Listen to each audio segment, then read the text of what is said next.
আল্লাহ তাকে পছন্দ করেন, তাকে ধন সম্পদ দিয়ে পরীক্ষা করবেন, নিয়ে পরীক্ষা করবেন, অসুস্থতা দিয়ে পরীক্ষা করবেন এবং সম্পদের লোকসান দিয়ে পরীক্ষা করবেন। ইত্যাদি পরীক্ষায় যারা ধৈর্য ধারণ করতে পারবে, আল্লাহ বলেন তাদের জন্যই জান্নাতের শুভ সংবাদ। যদি বলেন সুবহানাল্লাহ। আমরা জান্নাত চাই কি চাই না? আল্লাহ রাব্বুল বলেন করবে তাদেরকে তোমরা সহযোগিতা করো। সিদ্ধান্ত কি মোল্লার না আল্লাহ? আরো বড় করে সিদ্ধান্ত কি মোল্লার না আল্লাহ? আল্লাহর সিদ্ধান্ত আমরা মানতে চাই কি চাই না? আল্লাহ রাব্বুল আলামিন বলছেন এভাবে, ওয়া তাআবানু আলাল বিররি ওয়াত তাকওয়া ওয়া লা তাআবানু আলাল ইসমি ওয়াল উদওয়ান। আল্লাহ রাব্বুল আলামিন বলেন, যারা নেকের কাজ করবে, যারা ভালো কাজ করবে, ওই কাজের মানুষগুলোকে তোমরা সাহায্য করো, আর যারা আল্লাহকে ভয় করবে তোমরা তাদেরকে সহযোগিতা করো। আজকে মাহফিলে যারা এসেছেন নিঃসন্দেহে ভালো কাজ করেছেন। আজকের মাহফিলে যারা টাকা দিয়ে সহযোগিতা করেছেন নিঃসন্দেহে ভালো কাজ করেছেন। আজকের মাহফিলটা বাস্তবায়নের জন্য পিছনে যারা কাজ করেছেন প্রশাসন সহকারী, তারা ভালো কাজ করেছেন। আপনারা জবান করে বলুন, ভালো কাজে সহযোগিতা করার জন্য কে বলেছে? এরপরে বলছেন, যাদের অন্তরে আল্লাহর ভয় থাকবে। আল্লাহর ভয় কি জানেন তো আপনারা? আল্লাহর ভয় মানে হলো যারা গুনাহ করার সময় চিন্তা করে কেউ দেখে না দেখে কে, এইরকম আল্লাহকে ভয় করে যারা গুনার কাজ ছেড়ে দেয়। আল্লাহ রাব্বুল আলামিন বলেন, ওয়ালিমান খাফা মাকামা রাব্বিহি জান্নাতান।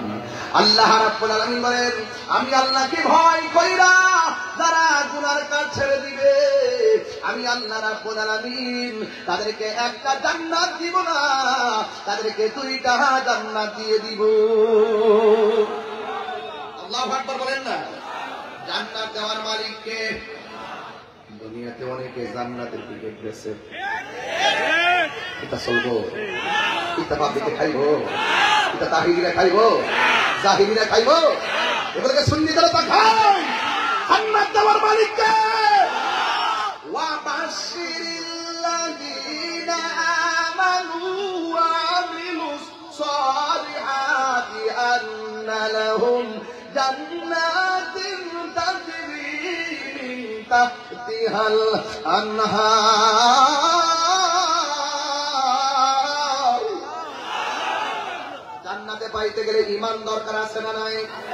জান্নাত পাইতে গেলে নেক আমল দরকার আছে না নাই? এই জন্য আল্লাহ বলেন, যারা আমি আল্লাহকে ভয় করবে আমি আল্লাহ তাদেরকে জান্নাত দিয়ে দেব। ইন্নালিল মুত্তাকিনা মাফাসান হাদাইকা ওয়া আ'নাবা ওয়া কাওয়াইবা আতরাবা। আল্লাহ রাব্বুল আলামিন বলেন, যারা আমি আল্লাহকে ভয় করবে আমি আল্লাহ তাদেরকে একটা বাগান দিব না, আদি কাবুলের বহু বছর হাদায়েত। আল্লাহ রাব্বুল আলামিন বলেন, আমি আল্লাহ তাদেরকে দুইটা আঙ্গুর ফলের বাগান দিয়ে দিব। সেই জান্নাতটা দিব, এই জান্নাতের মিষ্টিয়া নহরগুলো আছে না নাই? এরপর আল্লাহ ওয়ালা তাআবানু আলাল ইসমি ওয়াল উদওয়ান,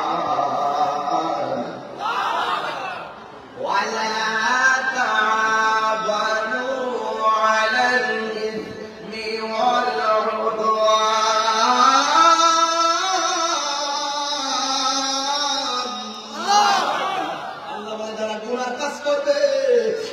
সহযোগিতা করা যাবে না।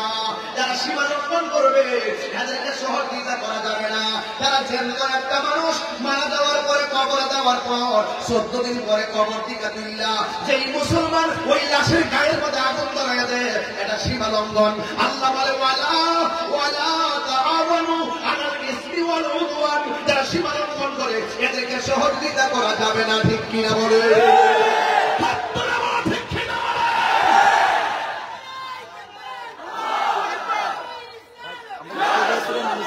সবাই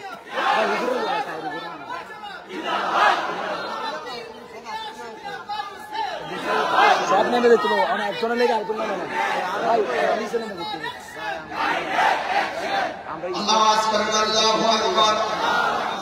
দুনিয়াতে করে শাস্তি আছে না নাই? 6 মাসের জেল, কথা বলেন ঠিক কিনা? দুনিয়াতে কেউ মাদক সেবন করে শাস্তি আছে না নাই? দুনিয়াতে কেউ যদি খুন করে শাস্তি আছে না নাই? কিন্তু এই মানুষটা যখন মারা যায় তার ব্যাপারে দুনিয়ার কোন মানুষের অভিযোগ নাই। জবান করে কেউ মারা যাওয়ার পরে বিচার করবে কে? আর বলে বলেন কে? এই জন্মদায় ভাইরামান আল্লাহ ওয়ালা তাআলা ওয়ালা ইসতিমাল উদওয়ান, যারা গুনাহ কাজ করবে, যারা মানুষের সাথে সীমা লঙ্ঘন করবে, এদেরকে সহযোগিতা করা যাবে না। কথা বলেন ঠিক কিনা? এই মানুষগুলো চিনাইতে হবে, বুঝাইতে হবে। এই মানুষগুলো আমাদের দেশের মধ্যে অনেক মানুষ আছে যারা স্বার্থের জন্য ইসলাম তার ব্যবহার করে। রাজনীতি আলাপ, রাজনীতি আলাপ কোরআনে আছে, সীমা লঙ্ঘনকারীকে আল্লাহ পছন্দ করে। আমি যে তেলাওয়াত করি আপনার একটা শব্দ দূষণ মনে করেন, আমি তো চিন্তায় অভ্যাস। এরপর একটা মাফি করে আসে, আমার এরপর আমি বলতেছি আপনার কি কষ্ট পাচ্ছেন? আল্লাহকে সীমা লঙ্ঘনকারী করে দেখতে হবে, শুনতে হবে। আল্লাহ বলছেন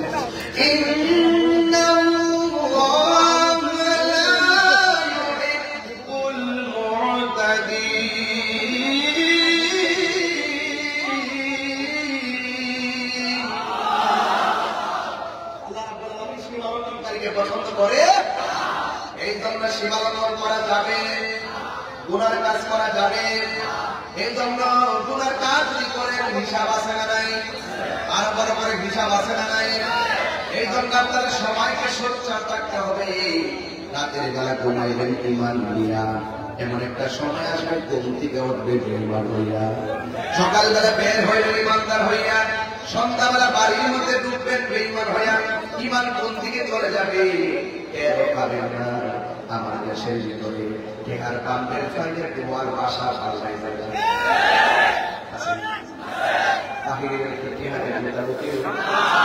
ডলার দিয়ে কি কানা হবে না? তাহিরে কি তখন হক কথা গোপন করে, হক কথা গোপন করে আওয়াজ করে বলে সেজদা দিলে কাকে? আরে বলে তারা কাকে? আল্লাহ ছাড়া কাহার কাছে মাথা নত করা যাবে না।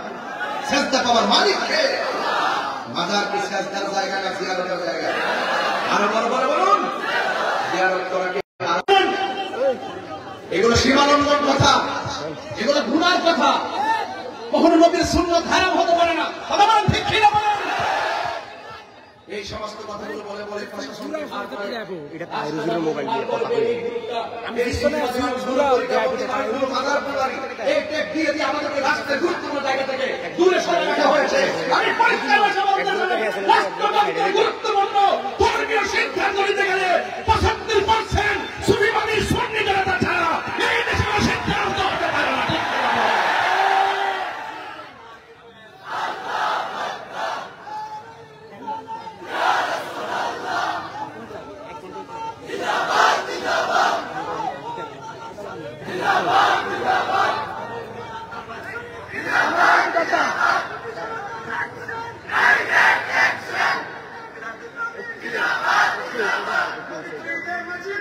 জিন্দাবাদ জিন্দাবাদ জিন্দাবাদ জিন্দাবাদ। আল্লাহু আকবার বলেন, আর বড় করে আল্লাহু আকবার। অশান্তি না শান্তি? ইসলাম অর্থ কি? ইসলাম অর্থ কি? তোমার গেলে প্রশ্ন কয়টা হবে? আরো বড় করে বলেন, আরো বড় করে বলেন, আঙ্গুল তুল্লা বলেন, কয়টা প্রশ্ন করা হবে? হাত নামান। আমার বক্তব্যকে কেউ ব্যাখ্যা মনে করবেন না, আমি ব্যাখ্যামূলক কথা বলছি। যারা সীমা লঙ্ঘন করবে তাদেরকে সহযোগিতা করা যাবে। একটা হাদিস বলবো আপনাদের সামনে, অনেক বুঝে ফেলেন ইনশাআল্লাহ। আল্লাহ রাব্বুল আলামিনের হাবিব عن انس رضي الله تعالى عنه قال قال رسول الله صلى الله تعالى عليه وسلم ان العبد اذا بدي في قبره, যখন মানুষকে কবরে নামানো হবে, বন্ধুরে যখন বান্দারে কবরে নামানো হবে, এই মানুষটা কি সহায় না অসহায়? আরো জোরে গণ, ওখানে গেলে কি কেউ আমাদের সঙ্গে যাবে? এরপরে বলতেছেন ওয়াতাওয়াল্লা আনহু আসহাবুহু, যখন কবরবাসীকে কবরে নামায়া সাথীগণ চলে আসবে, ইন্নাহু লা ইয়াসমাউ দারআনি। ও বন্ধু, আপন জনরা যখন কবর থেকে চলে আসবে, কবরের মানুষটা তার পায়ের আওয়াজ শুনতে পারবে। চিৎকার মেরে কে সুবহানাল্লাহ বলা না। হায় হায় হায় রে, বেশি চিৎকার পারবো না, কণ্ঠ দেওয়ার মালিক হাজার হাজার মানুষ কত সুন্দর বাঁশি, একটা বাঁশির সঙ্গে আরেকটা বাঁশির সুর মিলে না। কথা বলেন ঠিক কিনা? এই জন্য আল্লাহ রাব্বুল আলামিন হাবিব সাল্লাল্লাহু আলাইহি ওয়াসাল্লাম বলেন, ইন্নাল আবদা ইযা বুদিয়া ফি কবরিহি, যখন বান্দাকে কবরের মধ্যে নামানো হবে, ওয়া তাওয়াল্লা আনহু আসহাবুহু, যখন আপন জনতার শেষ বিদায় দিয়ে কবর দিয়ে চলে আসবে, ইন্নাহু লা ইয়াসমাউ ফারআন বিআলিহি, ওই কবরবাসীটা আপন জনদের পায়ের আওয়াজ শুনবে। ও বন্ধুরে বন্ধুরে, ও বাবা, শুধু তাই নয়, আতাহু মালাকানে, দুইজন ফেরেশতা তখন কবরে নামবে। ভাইয়া কোদালিহি, এরপরে কবরবাসীরা কিল্লা বসাবে, কাফনের কাপড় গান খুলবে এবং শরীরের বানগুলোকে পাশ থেকে সরাইয়া কবর মধ্যে তাকে বসাবে। বসায়া পায়া তুলালে দুইজন কৈলাসটায় বলবে, এই নবী সম্পর্কে তোমরা দুনিয়াতে কি বলতে, নবী এই সম্পর্কে তোমরা কি বলতে? কবরবাসী বলবে, যদি খবরবাসীরা মুমিন হয়, বলবে আশহাদু আন্নাহু আবদুল্লাহি ওয়া রাসূলুহু, ওই কবরবাসী যদি মুমিন হয়, সে বলবে এই নবী হলো সেই নবী যিনি হলেন আমার আল্লাহর বন্ধু, আল্লাহর রাসূল। এরপরে ওই ফেরেশতাগুলো মুদ্দারকে বলবে, তোমার বসার জায়গা থেকে জাহান্নাম লক্ষ্য করো। জাহান্নামটা লক্ষ্য করার পরে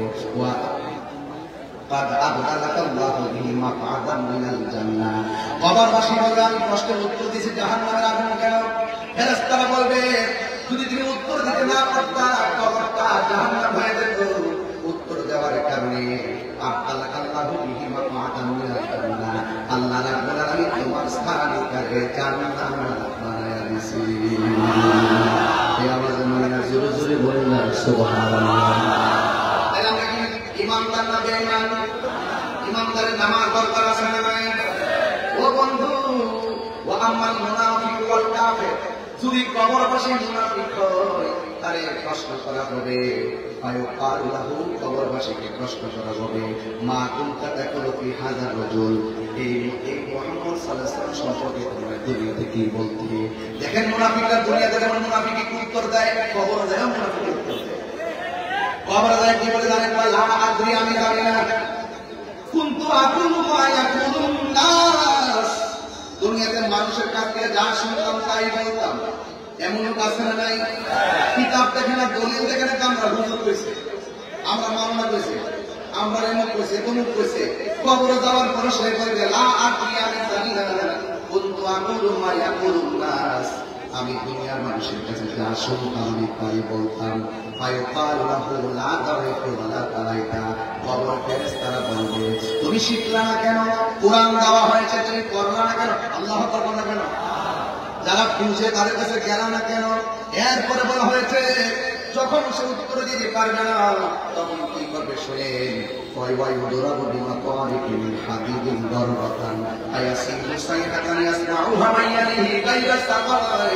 এরপরে মুনাফিক উত্তর দিতে পারবে না, তখন হাতুড়িওয়ালা একজন ফেরেশতা কবরের মধ্যে নামবে।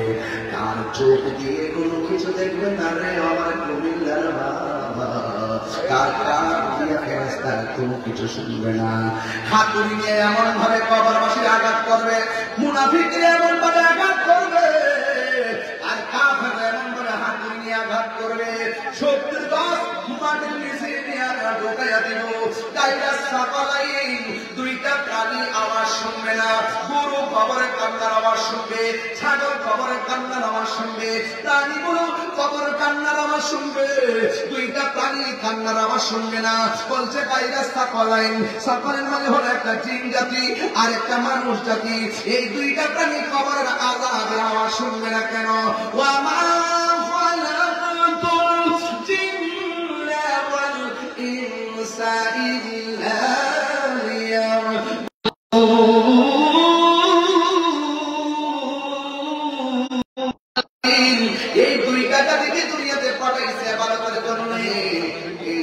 মানুষ কান্না নেওয়া শুনবে না, কিন্তু আমার বড় কষ্ট লাগে।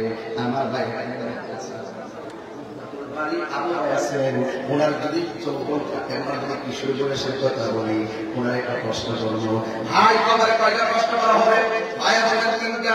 এক নম্বর প্রশ্ন, মার রব কোথা? শুনছেন না? শুনছেন? মার রব কোথা? তোমার রবকে। শুনছেন না? এরপর আমার দিনটা তোমার ধর্ম কি? বলেন না? আমার কোনটা তাকে বলে কি হকতে হাঁটা রজুল? হাদিসটা নিয়ে আসছে সহিহ হাদিস, এবং হাদিসটার মান হাদিস মুতাওয়াতির। এই হাদিসটা অস্বীকার করে তারপরে হবে, সেখানে প্রশ্ন করা হবে, আমার কোনটা তাকে বলে কি হার রাসূল মুহাম্মদ নবী সম্পর্কে দুনিয়া থেকে কি বলতে, নবী সম্পর্কে কি ধারণা করতে, প্রশ্ন করা হবে তোমার নবী কি, নবী সম্পর্কে কি বলতে। আর আমার দেশের কিছু মানুষ আছে উঠে বলে কবরে নাকি তিনটা প্রশ্ন করা হবে, এর মধ্যে একটা হলো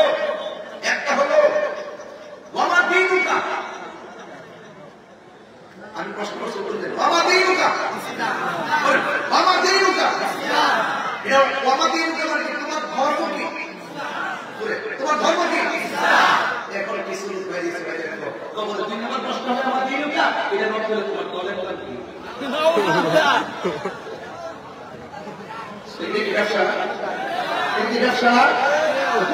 কোনটা বুঝে না, ব্যবসা কোনটা বুঝবো তাহিরের সামনে আসলে বুঝবা, কোনটা দুনিয়ার ব্যবসা, কোনটা প্রেমের ব্যবসা, কোনটা কি ব্যবসা সেটা বুঝবো ইনশাআল্লাহ।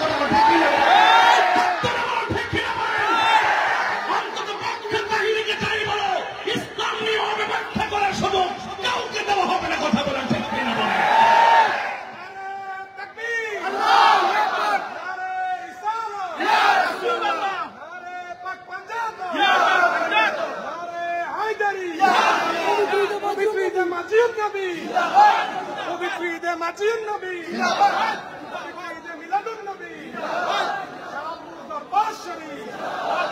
আমার দিনের অর্থ কি? তোমার ধর্ম কি?